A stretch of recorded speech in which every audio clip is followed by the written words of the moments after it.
안녕하세요. 저는 결혼한 지 1년도 채 되지 않아서 다시 혼자가 된 30대 초반 여성입니다. 요즘 결혼해서 성격이 조금만 맞지 않아도 이혼한다고 하는데 사실 저는 그런 이유로 갈라선 건 아니었습니다. 어느 날 엄마 친구분이 제 결혼식에 와보지 못했다며 신혼집에 놀러 오셨고 결혼식 앨범을 보여드렸다가 기막힌 얘기를 듣게 되었습니다. 너 아직 혼인신고 안 했지? 당장 갈라서 당장! 그러면서 급하게 종이에 주소를 적어주셨는데 찾아가서 만난 사람은 바로 남편의 진짜 어머니였습니다. 한마디로 남편 집안은 사기꾼 집안이었는데 숨 쉬는 것마저도 거짓뿐인 남편에게 어떻게 한 방 먹이고 이혼을 했는지 그 얘기를 지금부터 시작해 보려고 하니 잘 들어봐 주세요. 제가 결혼한 사기꾼인 남편에 대해 말해보자면 일단 저보다 4살 연상이었는데 아무도 제 나이로 보지 않았습니다.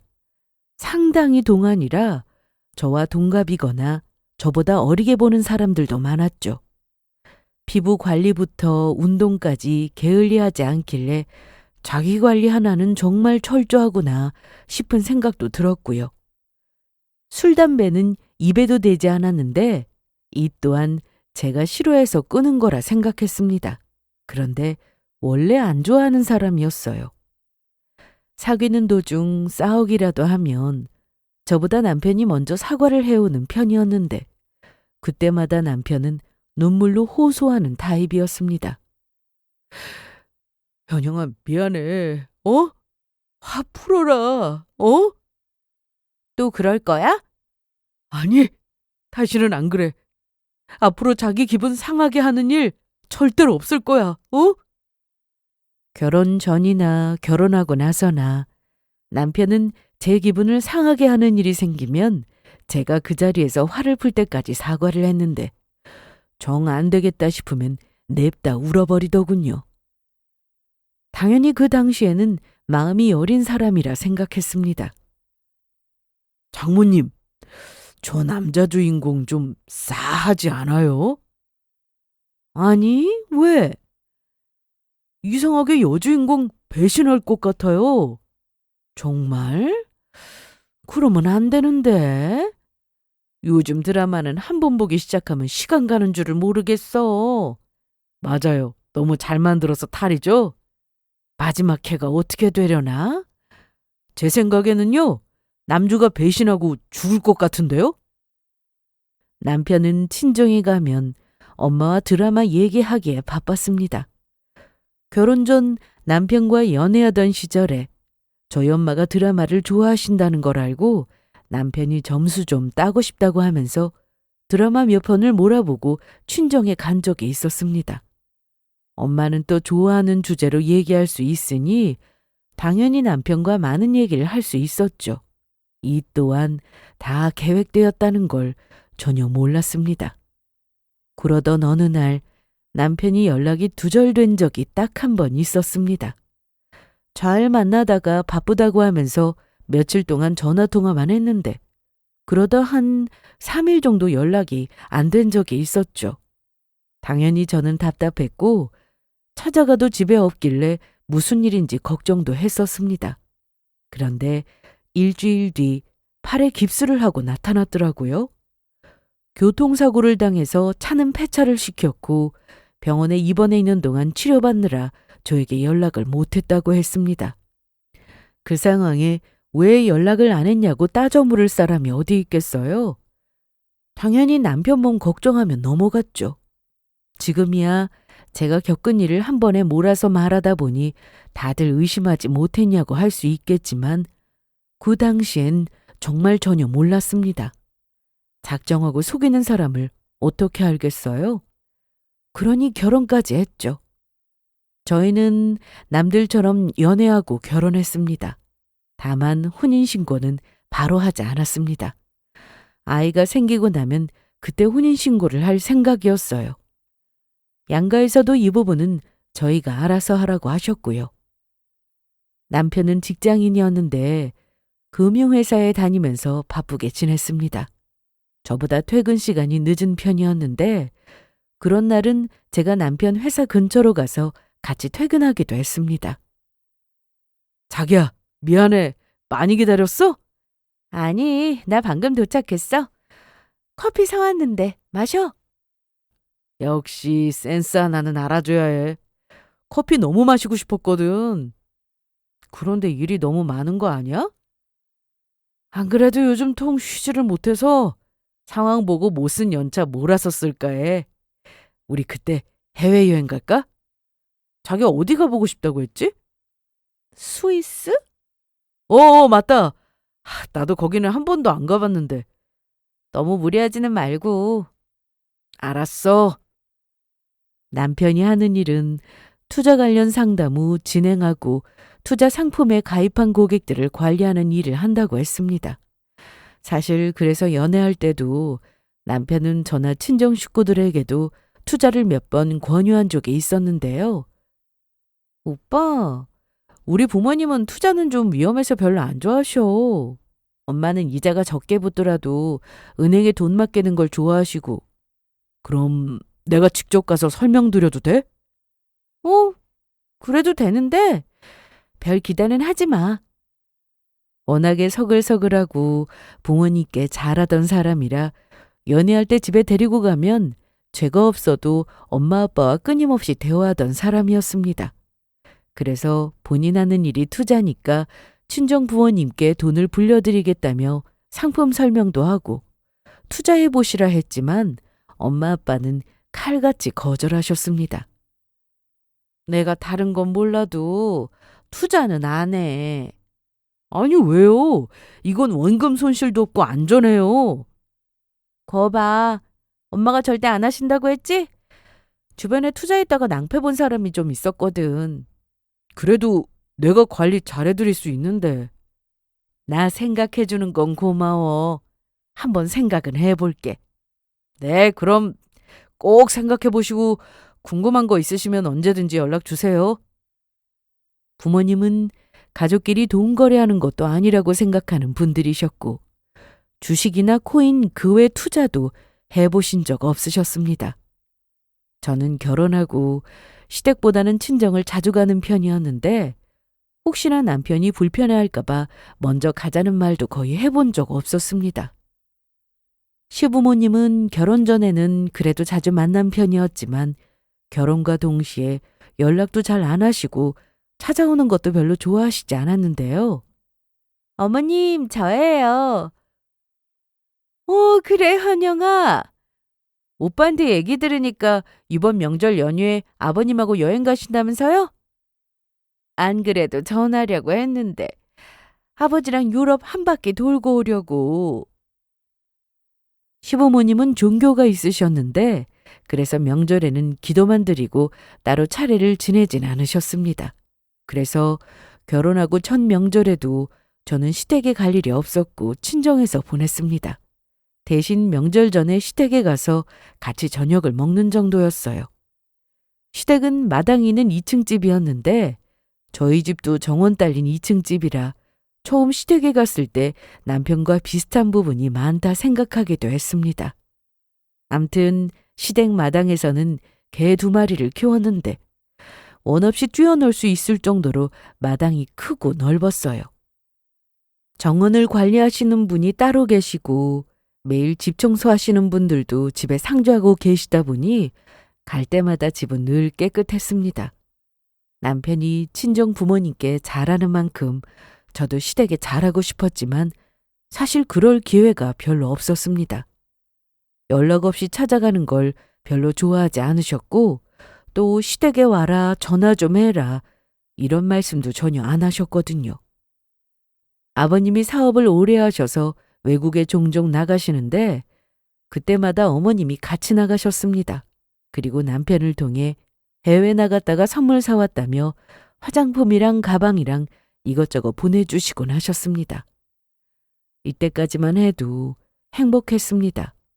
굳이 비교하자면 양가 어느 한쪽이 기우는 조건도 아니고 비슷하게 결혼해서 시댁 신경 쓰지 않아도 되고 남편이나 저나 서로 버는 돈이 적지 않으니 돈 걱정하며 사는 것도 아니었고요.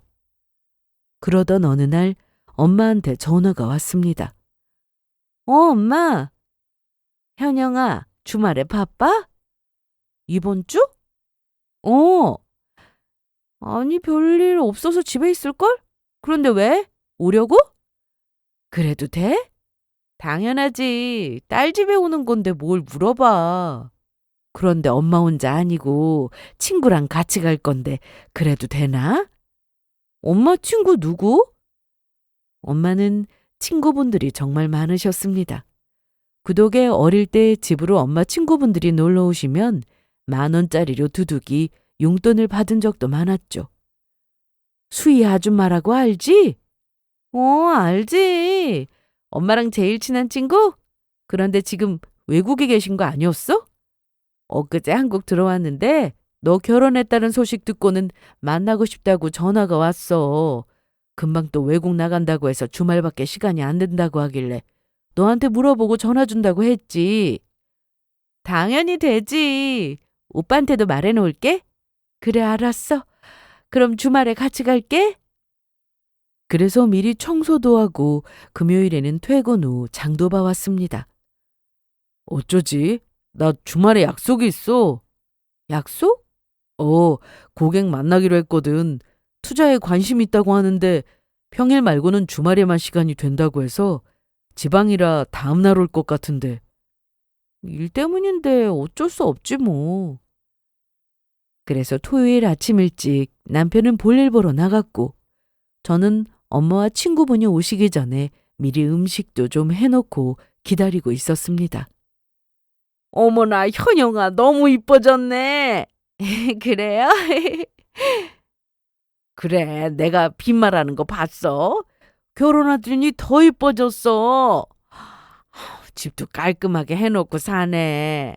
미안해. 아줌마가 결혼식에 가봤어야 했는데 그때 하필 외국에 있어서 너 결혼한다는 소식도 전혀 몰랐어. 괜찮아요. 얼른 들어오세요. 엄마랑 제일 친한 친구분이라 그런지 제 결혼식에 오지 못한 게 미안하다며 선물도 따로 사오셨습니다. 엄마가 뭐 도와줄까? 아니, 가서 앉아 계세요. 그래, 이리 와. 이럴 때 딸이 해주는 밥도 먹고 그러는 거지. 맞아요. 그런데 결혼 사진은 없어? 액자도 하나 없고. 결혼 사진 정리를 아직 못해서요. 벽에 못 받기는 싫어서 액자도 작은 방에 있는데. 참, 그러면 앨범 보실래요? 제가 주방에서 뭔가 하고 있으니 엄마는 자꾸만 들어오셔서 거들려고 하셨는데 안 되겠다 싶었던지 저는 결혼 앨범을 하나 꺼내왔습니다. 친구분도 궁금해 하셨고요. 현영아, 글쎄 내가 너무 궁금해서 여기 오는 길에 사진 좀 보여달라고 했더니 네 엄마가 안 보여주는 거 있지? 그래요? 아니 왜? 그러게 말이야. 얼마나 잘난 사위길래 그렇게 꽁꽁 감추냐고 했지? 그게 아니라 알지 농담. 그냥 해본 말이야. 좀 웃으라고. 나 정말 괜찮아. 이제 편하게 해도 돼.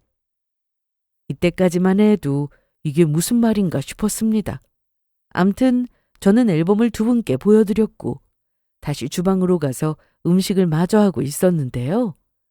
갑자기 엄마 친구분이 크게 놀라면서 저를 부르더라고요. 어머나 세상에. 현영아! 현영아! 네? 왜요? 왜 그러세요? 아니, 나도 몰라.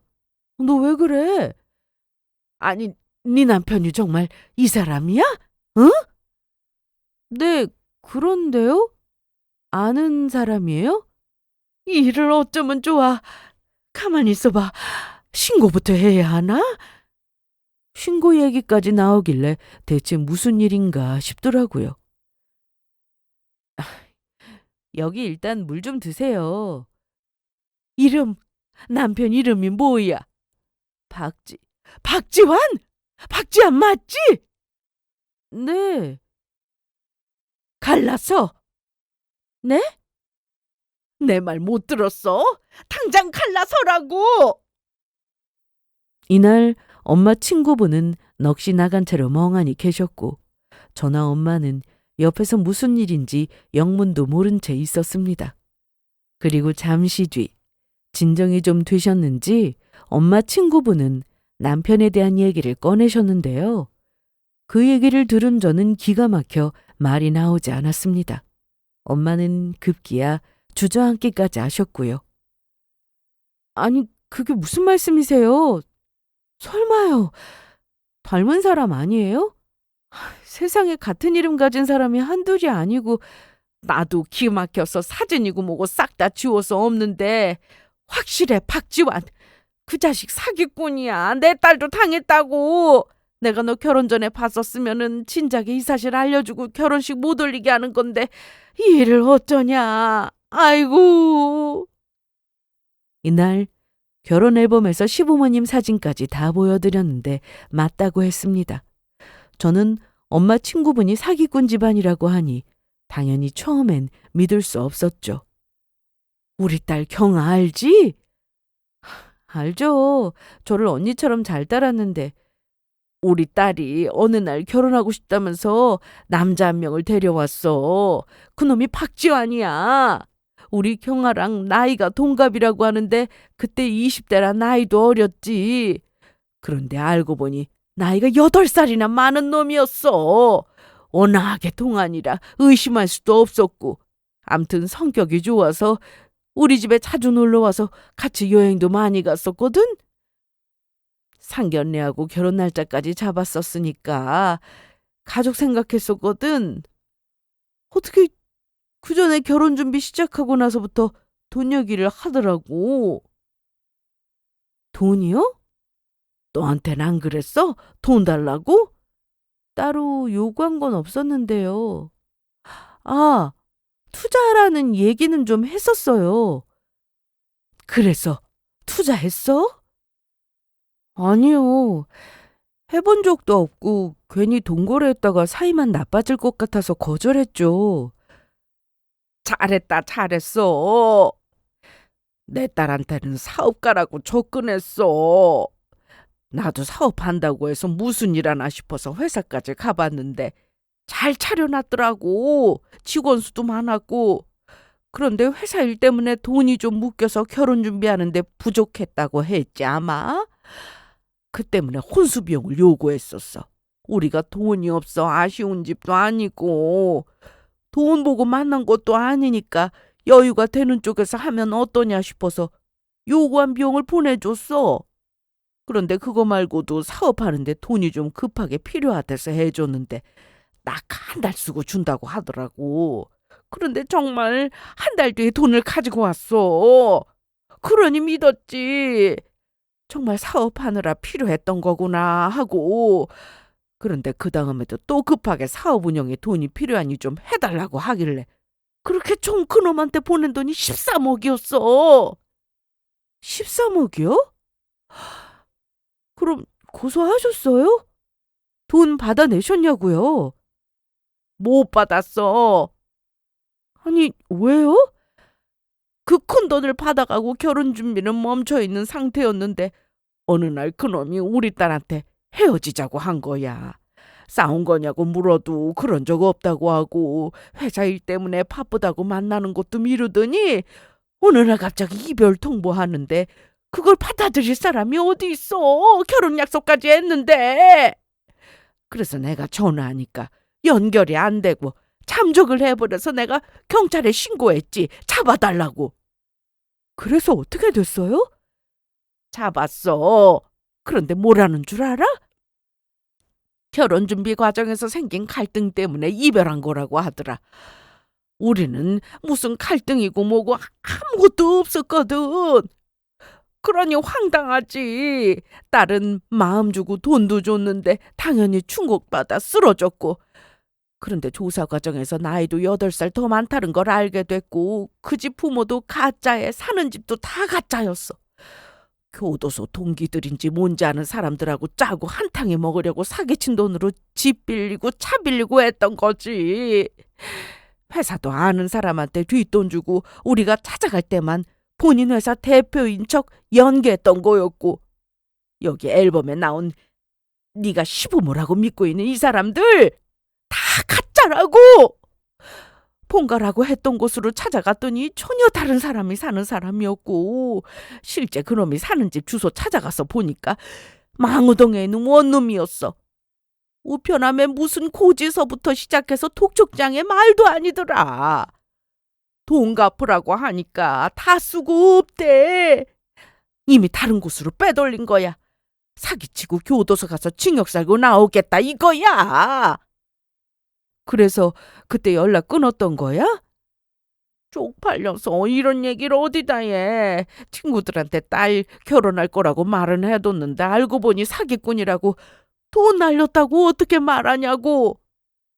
엄마 친구분이 어느 날 갑자기 연락을 다 끊고 해외로 갔다는 얘기를 전해 들으신 엄마는 영문도 모르고 있다가 다른 친구분께 대충 딸 결혼이 잘 안 되는 바람에 해외로 나간 거라고 들으셨답니다.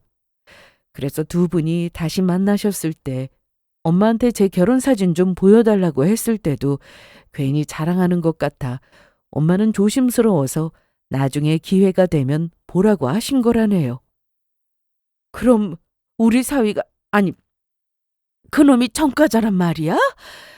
교도소 들어왔다 나와서 우리 딸하고 결혼한 거고? 그렇지.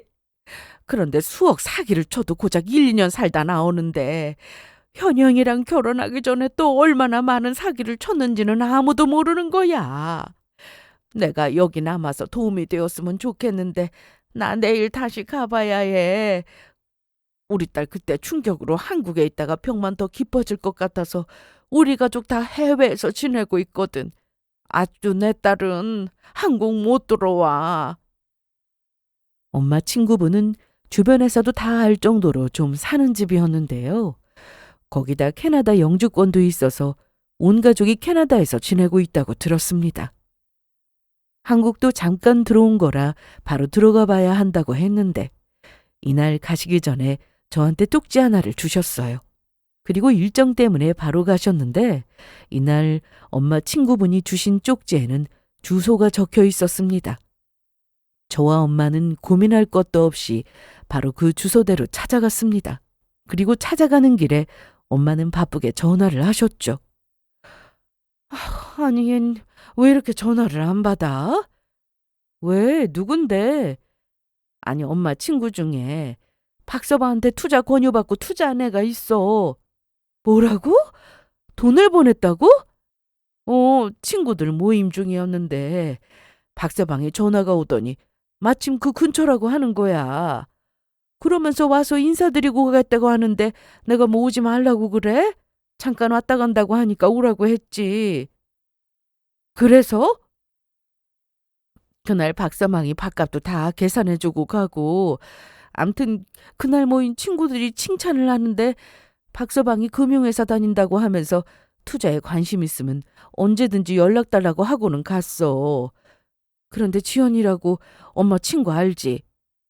그 친구가 그날 다른 곳에 투자한 게 있는데 물어볼 게 있다면서 연락처를 달라고 하더라고.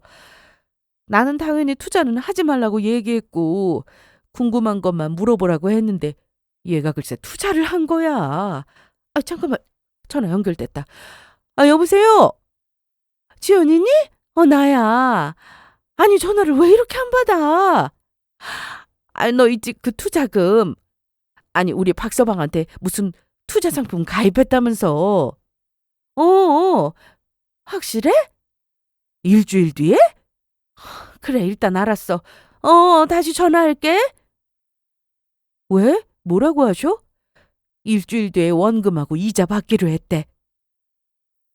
엄마나 저나 당연히 신고부터 하자고 했지만 머릿속에 복잡했습니다. 이날 저희 집에 다녀가신 엄마 친구분도 신고해서 잡았지만 결국 돈은 못 돌려받았으니까요. 제가 남편과 결혼해서 물질적으로 무슨 피해를 본 건 아니었지만 남편에게 투자한 사람이 있는 상황이었고 거기다 저를 완전히 속이고 결혼한 그 자체도 용서할 수 없었습니다. 남편한테는 당연히 아무 말 안 했고 엄마와 제가 이날 한참을 달려 도착한 곳은 포항이었습니다. 물어물어 찾아가 보니 오래된 빌라였는데 초인종을 눌러서 나온 사람은 한 중년 여성이었습니다. 그리고 딱 보는 순간 남편과 얼굴이 너무 닮아 깜짝 놀랄 정도였죠.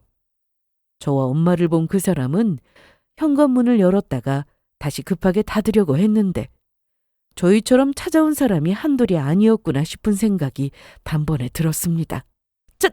잠깐만요. 저 돈 없어요. 가세요. 돈 받으러 온 거 아니에요. 박지원 씨 어머니 맞으세요? 저 얼마 전에 박지원 씨랑 결혼했어요. 그렇게 한참을 현관 앞에서 실랑이를 하다가 돈 받으러 온 거 아니라고 상황 설명을 했더니 그제야 들어오라고 했습니다. 집 안으로 들어가 보니 살림살이도 없고 집이 텅 빈 것 같았는데요. 돈 달라고 몰려오는 사람들이 전에는 현관문을 억지로 떼어내고 들어와 돈 될 만한 물건들은 죄다 들고 갔다고 해서 아예 없이 산다고 했습니다. 살림살이 살 돈도 없다면서 말이죠. 갑자기 오셔서 뭐 드릴 건 없네요. 괜찮아요. 확인하고 싶어서 왔습니다. 이 사람 어머니 맞으시죠? 네, 맞습니다. 그리고 연락 안 하고 산 지도 오래예요. 정말입니다. 남편 잘못 만난 죄로 여태 고통받고 살았으면 됐지. 저한테 뭐 바라시는 게 있으셔도 저는 그게 뭐든 못해드려요. 기가 막혔습니다. 시어머니라고 생각했던 분은 남편이 돈 주고 쓴 대역이었어요. 진짜 어머니가 이렇게 살아계시는데도 사기치려고 가짜 부모 앞세워서 순진한 여자들 등쳐먹고 살았던 겁니다. 이날 저는 남편의 과거에 대해서 자세히 들을 수 있었습니다. 방에 우리 둘째가 누워 있어요. 네? 오빠한테 동생이 있었어요? 사기쳐야 하는데 당연히 말 안 했겠죠. 보다시피 몸이 안 좋아서 누워서 생활해요. 나라에서 나오는 돈 받으면서 살았는데 한때 그 돈까지 훔쳐서 도망친 놈이 그 놈이에요. 그런데 애비나 아들놈이나 똑같아서 영꾸고 살자고 한 뒤로는 못 본 지 오래예요. 저는 시댁 가족 사진을 들고 왔는데 시아버지 얼굴을 가리키며 이분이 맞는지 여쭤봤습니다. 난 모르는 사람인데. 그럼 아버지도 가짜예요? 아마 지환이 아버지는 지금도 교도소에 있을 텐데 사기치고 도망가다가 사람을 쳤다고 들었어요. 교도소를 밥 먹듯이 드나드는데 아마 지금같이 사기치는 거 도와주는 사람들도 다 교도소에서 만난 사람들일 거예요. 이번엔 뭐 얼마나 뜯겼어요? 네? 결혼했다면서요. 돈 뜯겨서 나 찾아온 거 아니에요? 보다시피 이러고 사는데 돈 없어요. 나라에서 주는 돈 그걸로 겨우 입에 풀칠하고 사는데. 시댁이라고 알려준 집은 마당도 크고 허스키 개 2마리도 있었는데. 허스키요? 아이 보세요. 저는 병아리 1마리 키울 여유도 없습니다. 그간 내가 그런 놈을 낳았다는 이유만으로 빚까지 져가면서 피해자들 찾아오면 돈 갚아주고 살았지만 이제는 못해요. 내가 낳은 자식이지만 안 보고 산 지 수년인데 가족 아니라고. 그러니 돌아가요. 나 어디 도망가고 싶어도 내 아들 저러고 누워있는데 오직 하지도 못해요. 나한테 돈 나올 구멍 없는 거 봤으면 빨리 가요. 이날 엄마와 저는 그 집에서 나와 집으로 올라오는데 할 말이 없었습니다.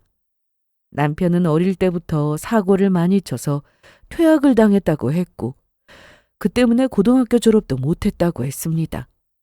지금은 교도소에 있다는 남편의 진짜 아버지란 사람이 노름으로 집 날리고 동네에서도 유명했다고 하더라고요.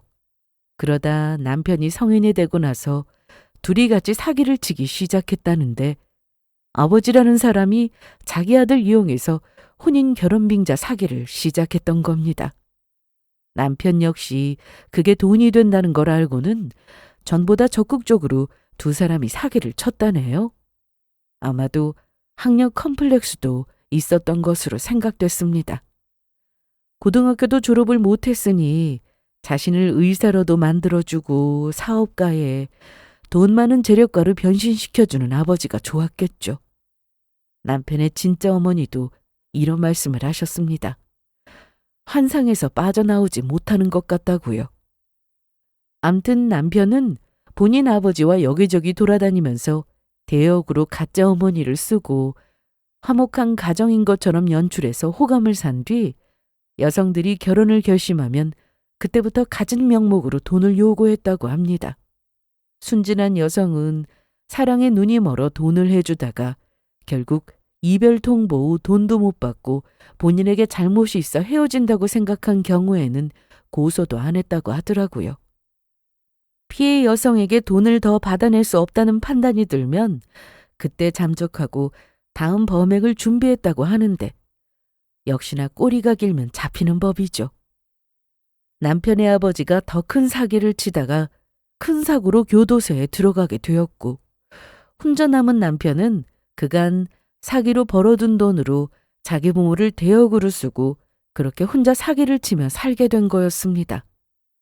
아버지란 사람이 교도소에서 친분을 쌓아 알게 된 전과자들에게 나가면 자기 아들을 좀 도우라고 했고 그렇게 이어진 인맥으로 남편은 어렵지 않게 가짜 회사를 만들고 가짜 부모에 가짜 집에 원하는 대로 상대를 속일 수 있었던 거였죠. 집에 도착 후 엄마와 저는 고민에 빠졌습니다. 당장 신고를 할까 싶었는데 일단 엄마 친구분이 투자금을 받아야 하는 상황이었거든요. 그런데 들어보니 적은 액수도 아니었습니다. 섣불리 신고했다가 괜히 돈 빼돌려서 받지도 못하고 감옥 가서 징역 살고 나오겠다 하면 안 되잖아요?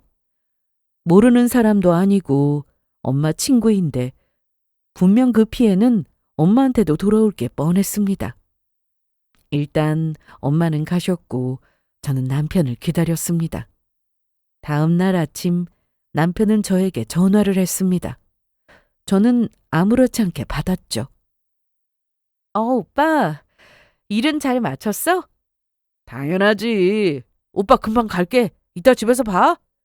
그래, 운전 조심하고. 저는 남편이 눈치채지 못하게 표정 관리를 해야 했습니다. 아직 알아볼 게 더 남았거든요.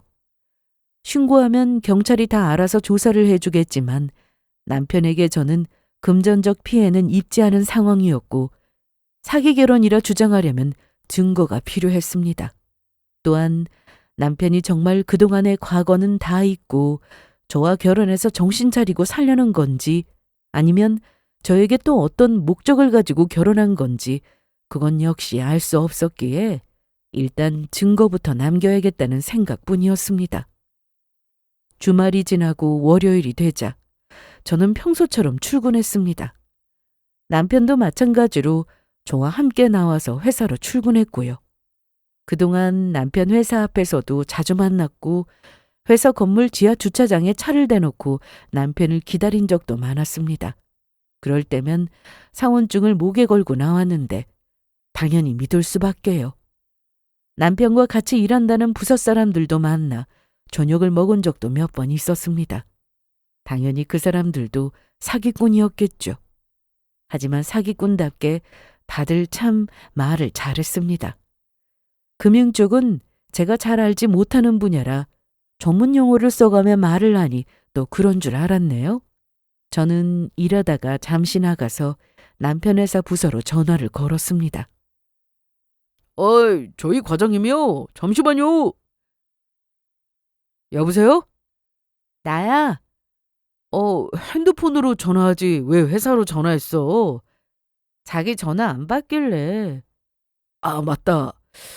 회의한다고 무음으로 해놨었는데 깜빡했네. 그런데 왜? 그냥 해봤어. 오빠 목소리 듣고 싶어서. 그럼 이래? 싱겁기는. 알았어. 이따 오빠가 또 전화할게.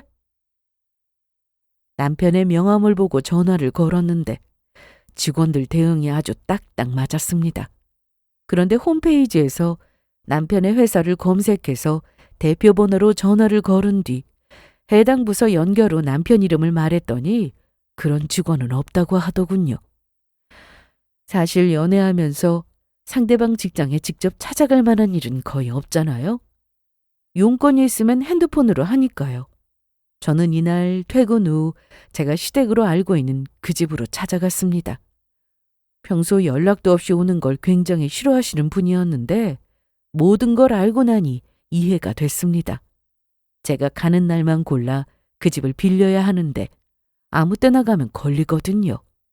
두 분이 워낙에 바쁘셔서 그런가 보다 했었는데 이날 갑자기 찾아갔더니 그 집에는 전혀 다른 분들이 나왔습니다. 직접 확인하고 나니 사기꾼과 살고 있다는 게 실감이 났습니다.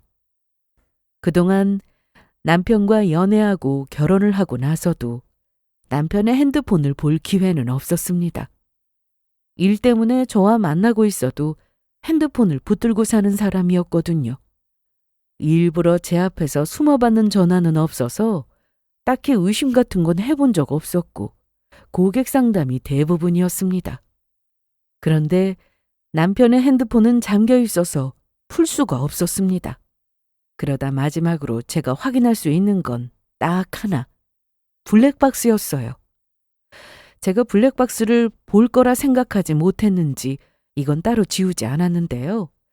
남편이 일을 마치고 들어오면 저는 한밤중에 몰래 일어나 차로 가서 블랙박스를 확인했습니다. 대부분이 남편이 누군가와 통화하는 내용이 녹음되어 있었는데요. 얼마 전 엄마 친구분이 집에 오셨을 때 남편이 지방으로 투자 관련해서 내려간다고 했을 때도 또 다른 사람에게 사기를 치러 가는 거였습니다. 통화하는 사람이 교도소 동기인지 같이 사기치는 사람인 것 같았는데 곧 넘어올 것 같아. 이미 1,000만 원 성금 받았다니까. 그리고 원래 처음에는 투자 수익금이라고 해서 몇 번 돌려줘야 믿고 더 큰 돈을 맡기는 거야. 암튼 우리 장모님 친구한테도 투자 수익금 보내줘야 하니까 그 돈도 마련해놔. 투자했다는 엄마 친구분의 얘기도 들을 수 있었습니다. 이걸 다행이라고 해야 하는 건지 처음 투자했던 돈에 수익금까지 준다고 하길래 엄마한테도 이 사실을 전했습니다. 정말? 다행이네. 그래도 혹시 모르니까 엄마 괜히 전화해서 눈치채게 하지 말고. 알았어. 친구한테도 얘기 안 했어. 돈 받고 나면 그때 말하려고. 저는 그날 이후로도 블랙박스를 계속 확인했는데요. 드디어 제 얘기가 나왔습니다. 아니 다른 여자들은 잘만 넘어오는데 얘는 왜 이렇게 돈 얘기만 나오면 이렇게 깐깐한지 모르겠어. 장모님한테도 건물도 2채인가 있어. 외동인데 그거 다 나중에 어디 가겠어. 내가 이번에는 정말 큰 건 하나 하려고 공들이는 중이라니까. 어떻게든 구슬려서 건물 미리 증여받게 만들고 내 이름으로 바꾸면 그만이지. 역시나 저한테도 목적이 있더라고요. 그런데 저도 다 계획이 있었습니다. 거창한 건 아니었는데 쪽팔리게 만들어주고 싶었죠. 어차피 경찰에 신고하면 바로 잡힐 놈이었지만 저도 뭔가 한 방 먹이고 싶은 생각이 들었거든요. 며칠 뒤 남편에게 투자했다고 했던 엄마 친구분은 다행히 투자금을 돌려받았다고 연락이 왔습니다. 방금 통화했어. 약속한 수익금까지 다 받았대. 다행이다 진짜. 그리고 엄마가 얘기했어. 더 큰 금액으로 투자라고 했다는데 잘 둘러대고 돈 보내지 말라고. 잘했어 엄마. 평소 물건을 잘 못 버리는 습관이 있던 저는 이것저것 잡동사니들을 박스에 모아둔 게 좀 있었는데요. 전에 친정 갔다가 엄마가 박스 정리 좀 하라고 해서 열어보고는 그 안에서 통장 2개를 발견했습니다. 집에 두고 잃어버린 줄 알고 재발급을 받은 거라 그 통장은 제대로 정리되어 있지 않았는데요. 그 통장이 딱 생각이 나더라고요. 그래서 며칠 전에 들고 왔죠. 남편은 제가 깜빡하는 습관 때문에 모든 세트로 모아두는 걸 잘 알고 있었고 그걸 이용해서 저는 일부러 통장하고 도장 그리고 입출금 카드까지 세트로 묶어서 금관에 넣어두었습니다. 그런데 남편은 돈이 필요했어요. 엄마 친구분한테 수익금까지 돌려줬으니 더 큰 액수로 투자하겠지 기대하고 있었을 텐데 그게 제대로 진행되지 않으니 답답했을 겁니다. 거기다 저희 엄마가 투자하지 말라는 얘기를 전해 듣고는 서운하다는 식으로 얘기하기도 했고요. 자기야, 장모님 좀 너무하시네. 엄마가 왜? 아니, 장모님은 투자도 안 하시면서 왜 친구분이 투자하는 걸 못하게 하셔? 저는 모른 척하고 계속 물어봤어요. 무슨 말이야, 그게? 원래대로 하면 이번에 전보다 2배 많은 액수로 투자하기로 했었거든? 그런데 장모님이 너무 액수가 크니까 하지 말라고 하셨대. 액수를 들어보니 말릴만 했습니다. 엄마 입장에서는 걱정되니까 그러셨겠지. 그래도 좀 섭섭하네. 그런데 저는 그때 남편 앞에서 금고를 보여줬습니다. 일부러요. 뭐야, 그거? 아, 금고야. 아니, 금고인 걸 내가 모르는 것도 아니고 못 보던 거라. 샀어? 오빠도 중요한 물건 여기에 보관해. 비밀번호는 이거야. 쉽지? 어, 그렇긴 한데 안에 뭘 넣었길래 금고까지 샀어? 통장. 엊그제 친정 들렀다가 가져왔어. 남편에게 거짓말을 슬슬 늘어놨습니다. 나 어릴 때부터 엄마랑 아빠가 조금씩 돈 넣으셨던 4명이 통장인데 이제 엄마가 가지고 가라고 하셔서. 남편은 제 앞에서는 그러냐고 하면서 별로 관심 없는 척했지만 저는 알고 있었습니다. 금고 비밀번호도 알았겠다. 제가 없을 때 몰래 열어보고 통장을 열어볼 거라 생각했죠. 예상대로 남편은 그날 밤 제가 자는 걸 확인하고는 금고를 열었습니다. 침대에 누워서 남편의 뒤통수만 보고 있었는데도 웃고 있는 얼굴이 다 보였습니다. 다음 날부터 저는 일부러 남편이 그 통장을 들고 튈 수밖에 없는 상황을 만들었습니다. 그런데 오빠, 저번에 내가 급한 일이 있어서 오빠 회사로 전화 걸었는데 오빠가 없다고 하는 거야. 내가 잠깐 자리 비웠을 때 전화한 거 아니야? 그게 아니라 오빠 이름 말했더니 그런 사람 없다고 하던데? 그러자 남편은 순간 당황했는지 얼굴이 빨개지며 머뭇거렸는데. 그럴 리가 있어. 명함에 적힌 번호대로 전화한 거 맞아? 회사 대표 번호로 걸었지. 아, 그랬어? 그럼 뭐 다른 부서로 연결된 거 아닌가? 그랬나?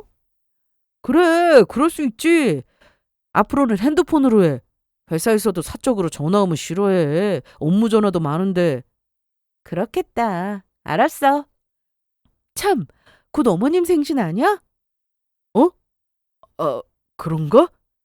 오빠도 참 그걸 깜빡해? 내가 이번에 시댁 가서 몰래 생신상 차려드릴까 하는데 어때? 그러니까 오빠가 2분 모시고 잠깐 나가 있으면. 뭐하러? 그냥 편하게 외식해. 그리고 아마 엄마 생신 때는 아버지가 챙기실 거야. 넌 신경 쓰지 마. 남편은 불안했을 겁니다. 이러다 제가 회사로 찾아오면 어쩌나. 시댁이라고 속인 그 집으로 제가 마음대로 가면 어쩌나 싶었겠죠. 사실 별거 아닌 대화였는데 남편은 모든 게 가짜였으니 들통날까 걱정하는 게 얼굴에 다 보였습니다. 그날 이후로 저는 남편에게 뭐 하나를 물어보면 취조를 하듯 캐물었습니다. 아, 맞다. 오빠 나리분식이라고 알지? 나리? 모르는데? 오빠네 대학교 정문 앞에 있는 분식집이잖아. 오래돼서 모를 수가 없는데? 거기. 알지. 졸업한 지 오래돼가지고 잊고 살았네. 거기 맛있지. 말로만 들어서 한번 가보고 싶어. 나중에 가보자. 그게 뭐 어렵나? 어머, 대정신 좀 봐. 오빠네 대학교 아니고 친구네 대학교랑 순간 헷갈렸네. 이름이 비슷해서. 그런데 오빠는 뭐가 맞다고 그런 거야? 뭐지? 수상한데? 오빠 정말 그 대학 나온 거 맞아? 괜히 대학 안 나왔는데 나한테 속이고 그런 거 아니야? 무슨 소리야? 그럼 내가 졸업장까지 보여줘? 보여줘봐. 아이, 뭘 또 그렇게까지. 내가 설마 그런 걸로 거짓말 하겠냐? 오빠, 그냥 농담인데 뭐 그렇게 당황해. 이러면 정말 수상한데? 뭐가 수상해? 수상할 것도 많다. 난 너한테 거짓말한 거 하나도 없어. 확실해? 당연하지. 그럼 믿어야지. 아, 그리고 내가 깜빡했는데 내 친구 주영이라고 알지? 왜? 오빠네 회사로 이직한다고 하더라고. 뭐? 왜 그렇게 놀라? 몇 번 봐서 알잖아. 그렇지. 아마 부서는 다르겠지만 이미 면접도 다 받고 다음 주부터 출근한다고 하더라고. 그럼 자주 보겠네? 주영이가 첫 출근하고 오빠랑 같이 밥 먹자고 하는데 어때? 아, 글쎄. 일단 상황 보고 회사에 일이 많으면 늦게 끝나는 거 알잖아. 그럼 그날 상황 보고 만나야겠네.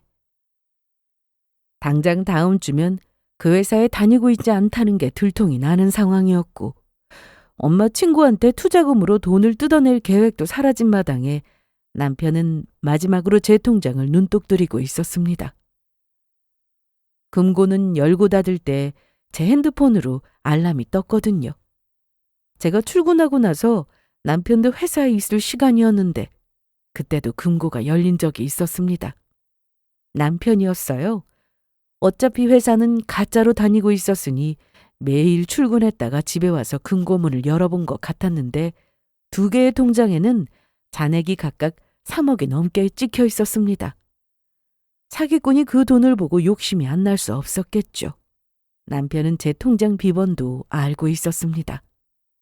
생활비를 넣고 쓰는 통장 비번과 동일해서 일부러 말해줬죠. 남편은 저와 더 살아봤자 투자금은커녕 제가 의심하다 정체를 들키겠다 싶었는지 결국 통장을 들고 나갔습니다. 저는 일하다가 금고문이 열렸다는 알림음을 확인하고는 바로 경찰에 신고했습니다. 그전에도 열렸다 닫힌 적이 몇 번 있었는데 이번에는 열린 후 닫히지 않았거든요. 남편이 급하게 금고를 열고 통장을 빼간 뒤 그대로 나간 겁니다. 남편은 제가 통장이 없어졌다는 사실을 알기 전에 빨리 은행에 가서 돈을 뽑아야 했는데 결국 은행에서 남편은 붙잡혔습니다. 저는 경찰에 신고할 당시 은행명까지 얘기했는데 해당 은행에서는 남편의 수상함 때문에 도망가지 못하게 잡아두고 있는 상황이었어요. 자기 명의 통장이 아닌 다른 사람 통장에서 돈을 빼는 건 안 해봤는지 준비를 제대로 안 했더라고요. 특히 그 통장은 빈 통장이었습니다. 분실 신고가 되어 있던 통장이라 사용 자체가 안 되는 통장이었고 이미 돈은 다른 곳으로 이체해서 들어있는 돈도 없었죠. 통장 정리를 하지 않아 잔액이 있다고 표시가 된 거였는데 그것만 보고 6억이라도 챙기자 싶었는지 출금카드를 기계에 넣었다가 안 되니 결국 창고에 가서 돈을 뽑아달라 했는데 저희는 혼인신고를 하지 않았으니 챙길 서류는 더 많았습니다. 법원에 가서 사실혼 확정 판결문인가 하는 서류도 필요하다고 했고 배우자 신분증도 필요했고요. 마음이 급하니 그냥 통장만 들고 튄 거였는데 은행에서 잡혔다는 소식에 저도 급하게 경찰서로 향했습니다. 당연히 남편은 저를 보고 고개도 들지 못했는데요. 야, 나한테 할 말 없어? 고개 좀 들어봐. 역시나 말이 없었습니다. 그래서 한마디 툭 던졌죠. 그런데 무슨 사기꾼이 이렇게 허술해? 뭐? 그 통장에 돈 하나도 없어. 그리고 사용 불가 통장이라고. 그런데 왜 그런 통장을 금고에 넣어뒀어? 네가 훔쳐갈 줄 알았거든. 넌 서류를 안 챙겨서 돈을 못 뽑을 거라 생각했겠지만 서류 다 챙겨갔어도 네가 뽑을 돈은 애초에 없었다는 얘기지. 뭐라고? 빈 통장 들고 은행에서 우왕좌왕했을 모습을 떠올리니 우스웠습니다. 그리고 경찰서에서 다 얘기했어요. 모든 사실을 다 알고 있다고 말이죠. 물론 포항에 살고 계시는 남편의 친어머니에 대한 얘기는 하지 않았습니다. 어떻게 사는지 다 아는데 괜히 말했다가 가서 무슨 일 날 수도 있는 거니까요. 그날 남편은 조사 과정에서 나이도 출생지도 사는 집도 학력도 모두 거짓이라는 것이 드러났습니다. 진작에 신고해서 콩밥 먹게 해주지 왜 시간을 끌었냐 하실 수도 있는데 실은 엄마 친구분 중에 남편에게 투자한 사람이 한 명 더 있었거든요. 그분도 원금을 받아야 해서 마음을 졸이며 기다리고 있었습니다. 다행히 남편은 더 큰 돈을 투자하겠다는 말만 듣고 그분께 원금과 수익금을 보냈는데 그 또한 계획대로 되지 않자 제 통장에 손을 댄 거였습니다. 혼인신고도 하지 않았으니 항상 하던 수법으로 돈 뜯어가서 잠수 타면 그만일 거라 생각했겠죠. 경찰 조사에서 남편은 그간 6번이나 결혼했던 걸로 확인되었고 실제로 돈까지 받아 챙겼으면서 남녀 사이의 싸움으로 헤어진 거라며 고소를 당하고도 무혐의 된 적도 있었습니다. 그러니 돈 벌기 얼마나 쉬웠겠어요? 하지만 이번엔 아니었습니다. 통장을 훔쳐갔으니 절도죄에 또 저를 속이고 결혼했기 때문에 혼인신고는 하지 않았어도 위자료 청구가 가능했어요. 이미 전과도 너무나 화려했기 때문에 다시 감옥에 가는 건 보나마나 확정이었습니다. 이날 남편은 경찰서에서 마지막으로 저한테 할 말이 있다고 했는데요. 현영아, 그런데 나 정말 너에 대한 마음은 진심이었어. 그래서 결혼했어. 그래? 진심이라니까? 그럼 이건 뭔데? 저는 블랙박스에서 들었던 녹음된 내용을 들려줬습니다. 우리 엄마 건물 네가 갖겠다고 한 건 뭐냐고.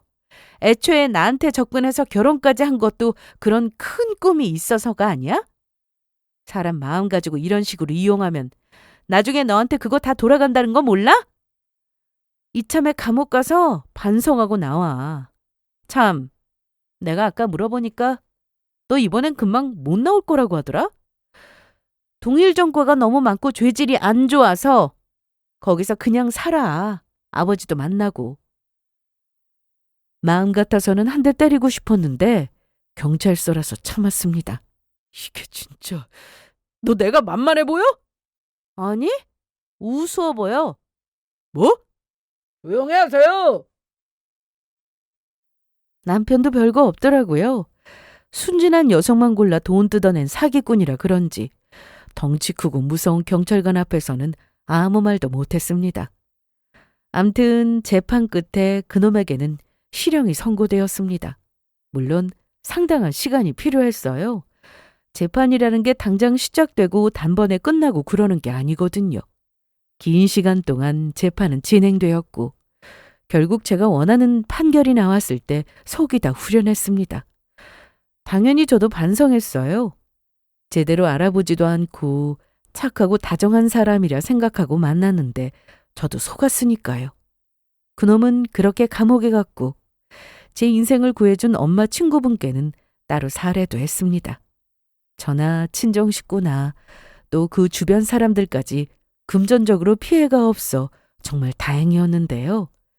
다른 피해자분들이 계시니 죗값을 제대로 치르길 바라는 마음이었습니다.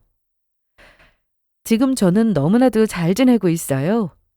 결혼에 대한 제 생각이 바뀐 것 말고는요. 인생은 기니까 이러다 또 생각이 바뀔 수 있겠지만 아직은 혼자가 좋습니다. 사람을 쉽게 못 믿는 것도 시간이 해결해 줄지는 모르겠지만 언젠가 그런 날이 오길 바라며 제 사연은 여기서 마칠게요. 제 얘기 들어주셔서 고맙습니다.